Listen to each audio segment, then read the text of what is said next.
नमस्ते सभी से। आज इस वीडियो में हम बात करेंगे गंगा एक्शन प्लान की। यह गंगा एक्शन प्लान हमारा बीए थर्ड सेमेस्टर और बीए फाइनल ईयर में ये हमारा टॉपिक है, इसलिए इसका अध्ययन करेंगे। सबसे पहले हम गंगा नदी के उद्गम के बारे में जानेंगे। यह नदी हमारा उत्तराखंड राज्य के उत्तरकाशी जिले में स्थित गंगोत्री हिमनद से भागीरथी नाम से निकलती है, लेकिन यह उत्तराखंड के देवप्रयाग में भागीरथी और अलकनंदा के संयुक्त रूप से ही गंगा कहलाती है। ये इसका हमारा चित्र देख सकते हैं, चित्र बना भी सकते हैं परीक्षा में। भागीरथी भीलांगना पर हमारा टिहरी बांध बना गया है और भागीरथी और अलकनंदा के मिलने से हमारा देवप्रयाग में गंगा नदी निकलती है। गंगा नदी देखेंगे जहाँ जहाँ से गुजरती है, ये 3-4 नदियाँ हैं इनकी सहायक नदियाँ, जैसे यमुना और सोन, घाघरा, गंडक, कोसी, ये सब नदियां हैं। इसमें देखेंगे उत्तराखंड, उत्तर प्रदेश, बिहार और पश्चिम बंगाल जैसे राज्यों से गुजरते हुए बांग्लादेश में प्रवेश करती हैं और बांग्लादेश में प्रवेश कर बंगाल की खाड़ी में गिर जाती हैं। इसके बारे में एक फैक्ट जानेंगे हम। गंगा को राष्ट्रीय नदी कब घोषित किया गया था? ये 4 नवंबर 2008 में कांग्रेस की सरकार थी, तो उस समय ये गंगा नदी घोषित हुआ था। अब इसका देखेंगे अपवाह क्षेत्र। गंगा भारत में लगभग 8.6 लाख वर्ग किलोमीटर क्षेत्रफल में फैली हुई है। यह भारत का सबसे बड़ा अपवाह तंत्र है। गंगा नदी उत्तराखंड में 310 किलोमीटर, उत्तर प्रदेश में 1140 किलोमीटर, बिहार में 455 किलोमीटर और पंजाब में 520 किलोमीटर का मार्ग तय करती है।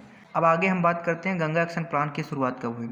जानेंगे गंगा नदी हिंदू समुदाय की सबसे पवित्र नदी तथा अनादिकाल से अमृतदायी समझी जाने वाली नदी है। इसके जल में बैक्टीरियोफेज नामक वायरस पाया जाता है, जो जल की उपस्थित हानिकारक बैक्टीरिया खा जाते हैं। लेकिन स्वर्ग का द्वार कहे जाने वाली गंगा अब इतनी प्रदूषित हो गई है कि इसमें स्नान करने से अनेक चर्म रोग हो सकते हैं। गंगा नदी मात्र अब एक सीवर बनकर रह गई है। नदियों के किनारे बसे नगर जहां इसकी गरिमा के प्रतीक रहे हैं, वहीं अब इसके विनाश के कारण बन गए हैं। पहले प्रदूषण स्थानीय स्तर तक था, लेकिन अब पूरा विस्तृत हो गया है। गंगा एक्शन प्लान सरकार द्वारा वित्त पोषित पहल है। पर्यावरण और वन मंत्रालय ने 1985 में पहली नदी कार्य योजना, जिसे गंगा कार्य योजना के नाम से जानते हैं, यह इसकी शुरुआत हुई।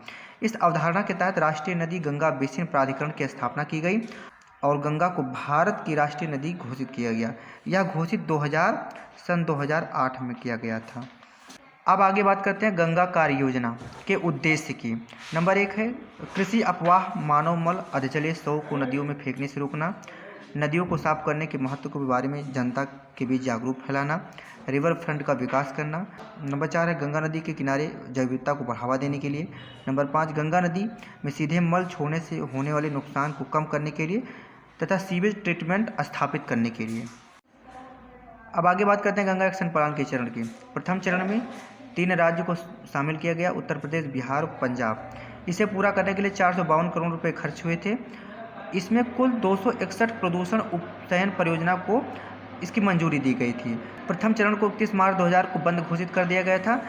इसकी शुरुआत 1986 से हुई थी। प्रथम चरण की शुरुआत 1986 से हुई, लेकिन बंद इसको 31 मार्च 2000 को किया गया था।